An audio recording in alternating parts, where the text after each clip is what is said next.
नमस्कार, अपना हिमाचल देख रहे हैं आप। आपके साथ मैं खुशबू पांडे। बुलेटिन की शुरुआत करेंगे बड़ी और अहम जानकारी के साथ। बड़ी जानकारी सामने आ रही है। बीजेपी प्रत्याशी अनुराग ठाकुर ने नामांकन दाखिल किया है। तो वहीं आपको बता दें कि हमीरपुर से बीजेपी उम्मीदवार है अनुराग ठाकुर। नॉमिनेशन के दौरान पूर्व सीएम प्रेम कुमार धूमल भी मौजूद थे। प्रदेश बीजेपी का शीर्ष नेतृत्व भी उपस्थित रहा है। तो ये बड़ी जानकारी इलेक्शन ब्रेकिंग में आपको दे रहे हैं। अनुराग ठाकुर ने नामांकन दाखिल कर दिया है। तो वहीं आपको बता दें कि नामांकन के दौरान प्रदेश बीजेपी का शीर्ष नेतृत्व भी उपस्थित रहा है।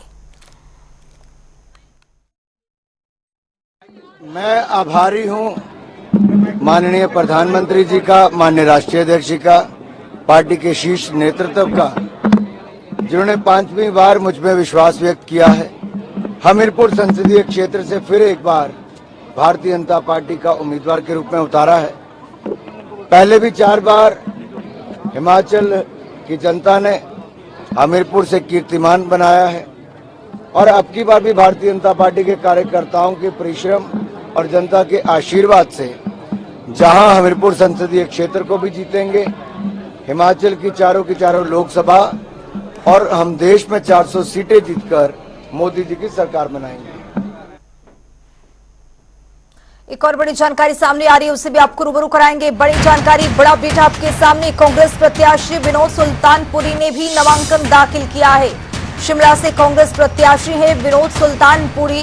तो आपको बता दें कि चौड़ा मैदान में विशाल रैली का आयोजन भी किया गया है। मुख्यमंत्री सुखविंदर सिंह सुक्खू समेत कई तमाम दिग्गज नेता भी मौजूद रहे हैं। प्रदेश कांग्रेस का शीर्ष नेतृत्व भी उपस्थित रहा है।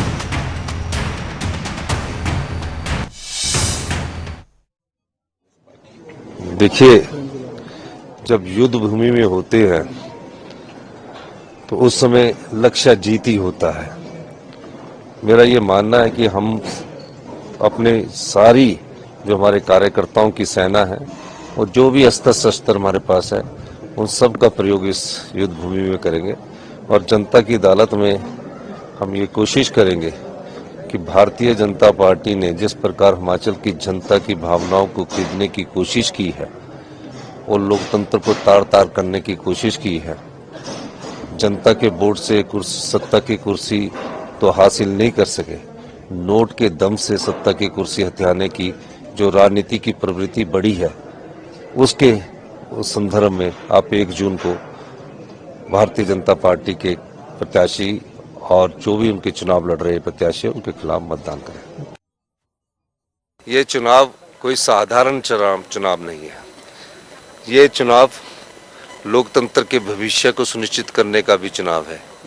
देश की राजनीति को दिशा देने का भी चुनाव है। इस चुनाव में जिस प्रकार भारतीय जनता पार्टी ने जनता की भावनाओं का सौदा किया है और जो विधायक जनता के वोट पर चुनकर आए और भारतीय जनता पार्टी को जब जनता ने नकार दिया तो 14 महीने पुरानी सरकार को वोट के दम पर सत्ता हासिल ना कर सके, नोट के दम पर सत्ता हासिल करने की कोशिश की। मेहनत करनी है। अभी तो लड़ाई शुरू है और अपने तरफ से जो बेस्ट हो सकता है अपनी बेस्ट परफॉर्म करना है। लोगों के मत को हमें मेहनत करते हुए उनके दिल को जीतना है, उस पर काम कर रहे हैं। किस तरह का रिस्पांस सर? अद्भुत, बहुत अच्छा।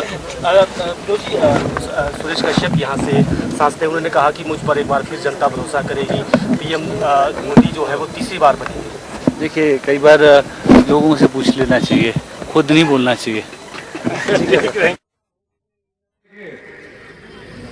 एक बंदे ने मुझे उन्हीं के साथ जो था पीएसओ पहले उन्हीं के साथ कि जी अभी दूसरी किस्त लेनी है, पूरे लेने के हैं। जब दूसरी किस्त लेने आ गए तो आगे अगले दिन हम बैठे हुए विधानसभा में, हमने इकट्ठे डिनर किया। मैं बराकर जी नंदलाल जी गाड़ी से उठ के आया और अंदर बैठे इतने में पता लगा एक हेलीकॉप्टर ऊपर से आया, एक और हेलीकॉप्टर ऊपर से आया, अनाडेर उतर के, और इनके चालक महाराज राजीव बिंदल जी गाड़ी में बैठे हुए, बंदूक के बाहर निकाली सीआरपीएफ के, और विधानसभा का गेट ही तोड़ मारे। अब विधानसभा का गेट ने क्या किया भैया, गलती भी तुमने की, फिर ऊपर आए। मैं बजट के रिप्लाई की तैयारी कर रहा था, जब वो विधानसभा के कार्यालय में आए, हमारे लोगों ने उनसे बात की, कोई बात नहीं आप आ जाओ, हम हार गए हैं। उन्होंने कहा कि हम बजट में आप हमारा साथ दो, आप हमारे साथ खड़े हो। मैं बजट की तैयारी कर रहा था, जयराम जी अंदर हल्ला कर रहे थे, बहुत जोर जोर से नारे लगा रहे थे। दोपहर का भोजन काल के लिए विधानसभा भंग हुई। मैंने स्पीकर महोदय को कहा कि हमने बजट प्रस्तुत करना है, पास करना है। उतने में पता लगा कि इन्होंने खबर खिला दी कि मुख्यमंत्री जी ने इस्तीफा दे दिया। सारे हिमाचल से मुझे फोन आने लगे। मैं टीवी के माध्यम पर आया, टीवी के सामने आया। मैंने कहा मैं एक योद्धा हूं, संघर्ष की राजनीति से निकला हूं, आम आदमी का दर्द जानता हूं, गरीब की पीड़ा जानता हूं, मैं इस्तीफा नहीं दूंगा। और मैंने ये बात कही, और मैंने एक बात कही, मैंने ये बात कही और हमने बजट पास किया। बजट पास करने के बाद मैंने अनिरुद्ध को बोला, रोहित जी को बोला, हर्षवर्धन जी को बोला कि इनसे बात करो और कोई बात बनती है तो इनसे बात की जाए। कहते बात सुनने को ही तैयार नहीं है। मैंने बोला बात क्या है? कहते वो जो अटैची है ना वो भारी है। तो वो हम कुछ कहते टैक्सी का इंतजाम, मैंने बोला हम तो टैक्सी वाले नहीं, हम तो जनबल वाले हैं। ये बात हुई। जयराम ठाकुर जी चले गए गवर्नर के पास 29 तारीख को 7 बजे। अभी आ रहा हूं उस पर भी। 7 बजे चले गए गवर्नर हाउस से। मुझे पता लग गया कि वो रात को कोर्ट सुनाने गए। कपड़ा लिया फटाफट रेमंड का और उन्हें कोर्ट सुनाने चले गया कि ओथ होने की है। उनको क्या पता था कि हमारे जो स्पीकर महोदय है कानून के ज्ञाता है। उन्होंने कानून पढ़ा, बजट में भाग न लेने के कारण उनको डिस्क्वालीफाई कर दिया। फिर फोन करने लगे कि हम डिस्क्वालीफाई हो गए, किसी से बात डिस्क्वालीफाई हो गए। यहां नहीं आए, वो वही है, बंदूकों के साए के नीचे वो बैठे रहे। क्यों? फिर 1 महीना तक ललित होटल से हरिद्वार गए, वहां गंगा में नहाए, पाप धोना चाहते थे। फिर ऋषिकेश चले गए योगा करने के लिए, फिर ललित होटल गए। परिवार वाले मेरे से संपर्क कर रहे, मैं उनसे संपर्क कर रहा हूं कि भाई आप आ जाओ, लेकिन वो नहीं आए।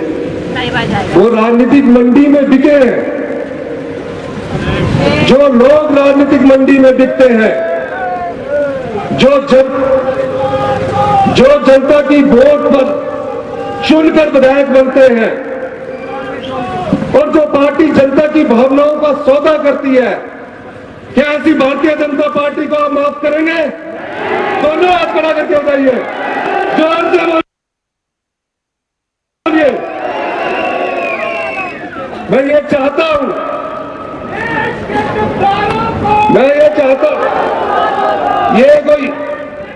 ये कोई मुख्यमंत्री की कुर्सी का सवाल नहीं है। ये कोई मुख्यमंत्री की कुर्सी का सवाल नहीं है।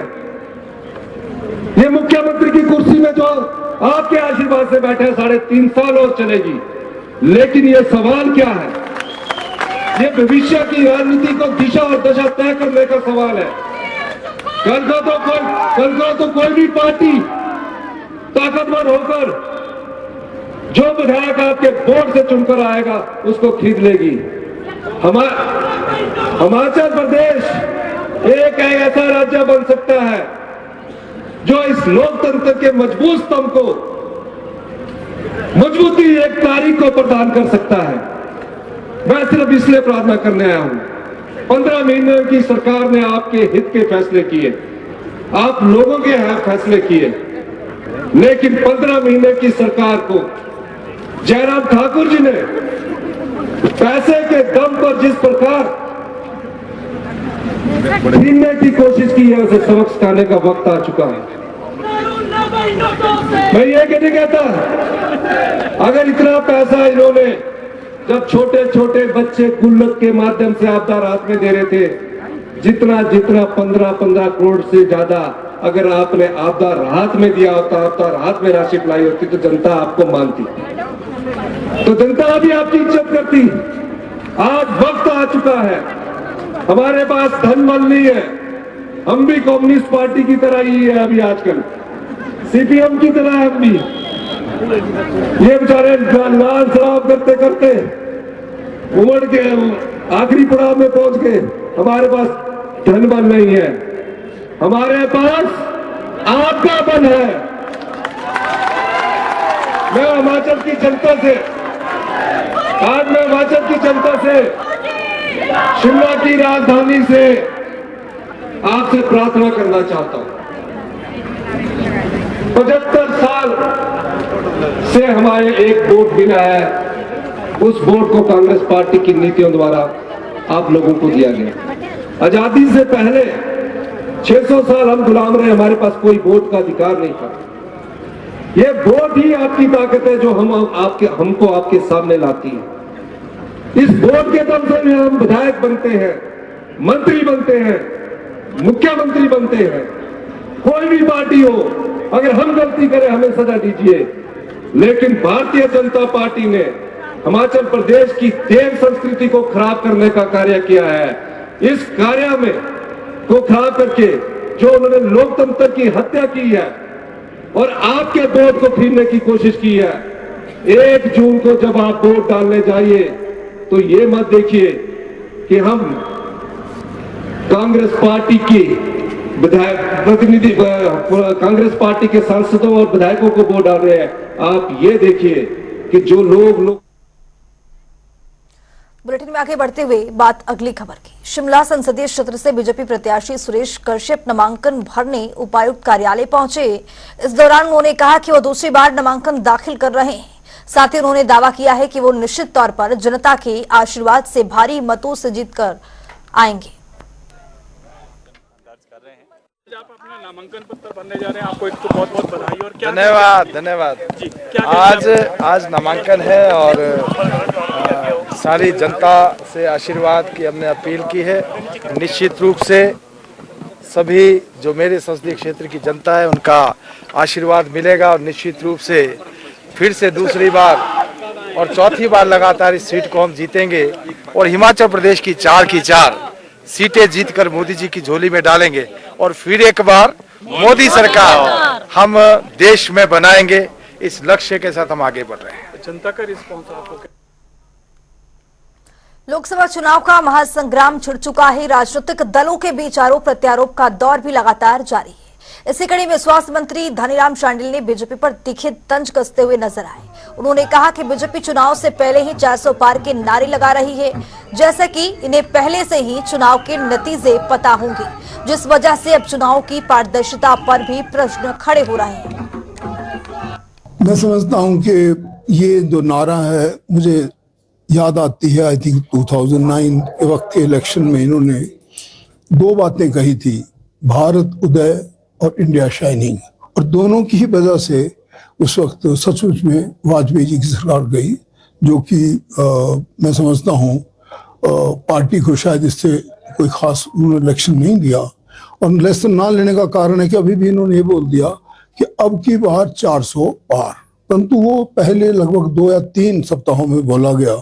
अब लगभग 1 आध हफ्ता से मैं भी देख रहा हूँ कि मैं थोड़ा रेगुलर देखता हूँ, उसमें अब ये नहीं बोल रहे हैं, क्योंकि इनको डाउट हो गया कि ऐसा नहीं होगा। भाई 2 रोज दूसरी वजह क्या होती है कि इनको ईवीएम से टेम्पर करने का एक मौका मिल जाता है और उसकी वजह से ही इनको इस प्रकार के जो ये गणित बता देते हैं कि हमारा इतना होगा, नहीं तो कौन कर सकता है। प्रदेश बीजेपी के मुख्य प्रवक्ता राकेश जम्वाल ने प्रेस कॉन्फ्रेंस की है। इस दौरान उन्होंने राजस्व मंत्री जगत सिंह नेगी पर जमकर हमला बोला है। उन्होंने कहा है कि संवैधानिक पद पर बैठे मंत्री जगत सिंह नेगी ने अपनी मानसिकता को दर्शाया है, वहीं संवैधानिक पद पर बैठे हुए नेताओं की ओर से ऐसी अभद्र टिप्पणी करना ये हिमाचल प्रदेश की संस्कृति नहीं है। लेकिन बात यहीं तक नहीं रुक रही है। कि आप भारतीय जनता पार्टी के वरिष्ठ नेता, पूर्व मुख्यमंत्री, नेता प्रतिपक्ष के प्रति ऐसी टिप्पणी कर रहे हैं। उसके साथ आपकी महिलाओं के प्रति जो राक्षसी सोच, मैं राक्षसी सोच कहूंगा, क्या आपने मंडी से हमारी प्रत्याशी हिमाचल की बेटी के खिलाफ कहा कि अगर बिना मेकअप के आप देखेंगे तो दूसरी बार देखने के लिए नहीं जाएंगे। महिलाओं के प्रति उनकी राक्षसी सोच इस बात को दर्शाती है कि वो किस नजर से हमारी माताओं बहनों को आज देख रहे हैं। लेकिन मैं उतना कहना चाहूंगा कि नारी शक्ति का अपमान दुर्गा का अपमान है। कांग्रेस के मित्रों को होश करनी चाहिए, और अगर कोई साधारण व्यक्ति इस बात को कहे तो बात समझ आती है, लेकिन जैसा मैंने कहा कि संवैधानिक पदों पर बैठकर भी ऐसी अभद्र टिप्पणियां करना, यह हिमाचल की संस्कृति नहीं है। लोकसभा चुनाव का रण सज चुका है। राजनीतिक पार्टियां प्रचार प्रसार करने में जुटी हुई। इसी कड़ी में कांग्रेस प्रत्याशी विनोद सुल्तानपुरी बीते कल कसौली के परवाणु क्षेत्र के दौरे पर है। इस दौरान उन्होंने मतदाताओं से अपने पक्ष में वोट करने की अपील की है।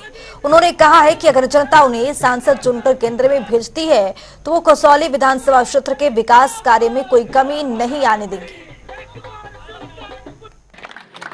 जब चुनावी बेला है, चुनाव के बारे में चर्चा होनी जरूरी है, और इस चुनाव में चर्चा ये जरूरी होनी चाहिए कि हमें वोट किसको डालना है। और मैं तो आपका घर का हूँ, आपके परिवार का सदस्य हूँ, इसलिए मैं आपसे पहले विनती करता हूँ, मैंने जो अपने काम करने की कोशिश की इन 15 महीनों में, बिना भेदभाव के मैंने यहाँ पे काम किया। 18 लाख रुपया मैंने एक दिन में सैंक्शन किया था परवाणु शहर। और जब मेरे सामने मनीषा जी और लखविंदर भाई आए और उन्होंने एक चर्चा चल रही थी, उसी समय मैंने 5 लाख बैडमिंटन कोर्ट के लिए सैंक्शन किया।